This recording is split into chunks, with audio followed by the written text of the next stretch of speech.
by people that don't have health care. And that's going back to the independence that I mentioned much earlier, that this independence means there's a fear of dependency, of being weak, of being passive, that tough people don't need nobody, know how, whatever, sort of the Bogart line, and that rugged individualism has been a very, very costly part of American character. The last thing I want to mention very quickly is, I'm coming to the end if you're bored, or we're going to go to the bathroom or both. How do people explain these notions of the camps being built, and Obama as a Nazi or as a communist or a socialist? I mean, I would have been happy if he were a liberal Democrat. So where do these paranoid things come from? Well, one of the things that we can see in paranoia, and here I'm going to cut the clinical discussion kind of short, is it's reparative. It soothes the self. It offers a set of explanations that restore a sense of self-esteem by knowing the truth of what's happening.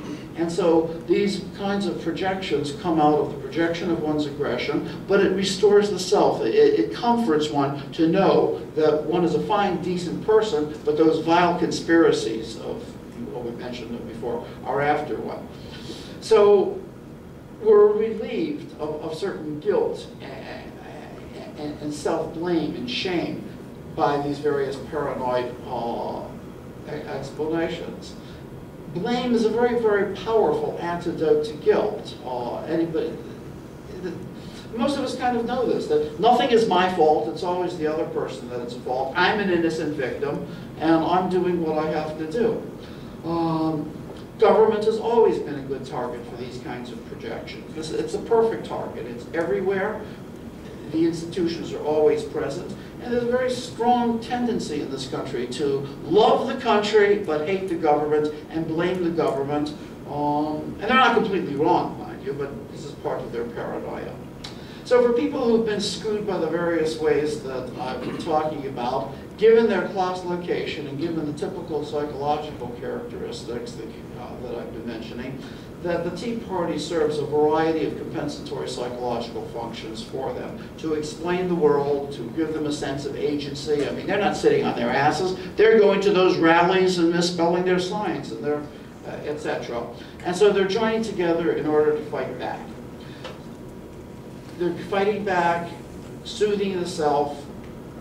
We can see why guns are so very important to them. I don't think you need a lot in this day and age to understand the relationship of why men feeling castrated go around with big bore weapons, you know, that many of them are carrying their AK-46 and M16s and Glocks, because in many states it is permissible to just compare them.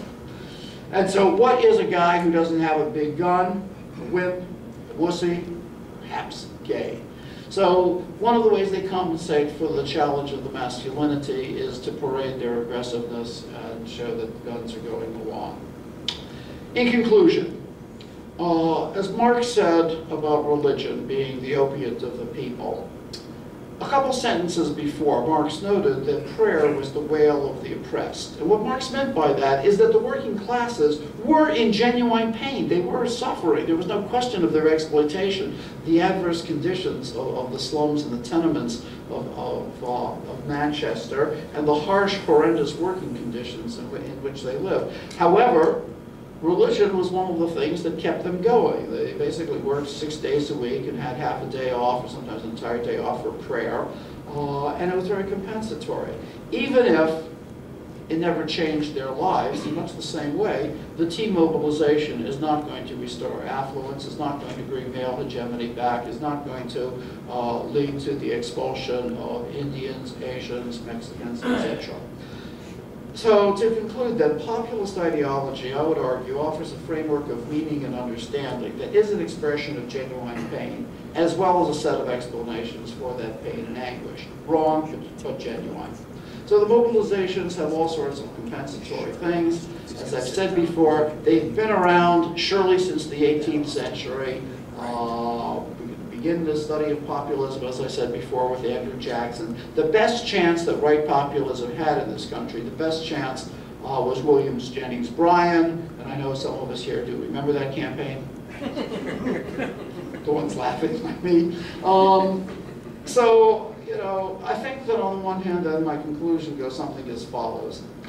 They're not as powerful as they think. I mean, just think about it. Glenn Beck, Rush Limbaugh. They've got an audience between 3 and 6 million people. I know some of us have problems with arithmetic, so now you can take out your calculators. That means that somewhere between 1% and 2% of the American population pays any attention to them. But if you look, I'm going to conclude at this point with one final thing, going back to what Robert mentioned about the Left Forum.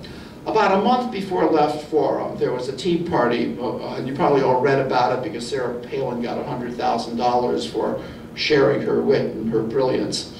It had 1,000 people, and it was on every newspaper headline, it was on every evening news, every morning news, every Time Newsweek magazine. You'd think that the entire 95% of Americans supported the Tea Party mobilization.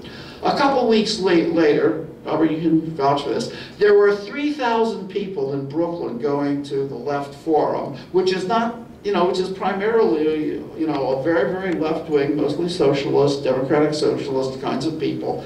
And how much news did that attract in the American media? Ask Chomsky, the answer is nothing. With that, I'm going to end here. Thank you.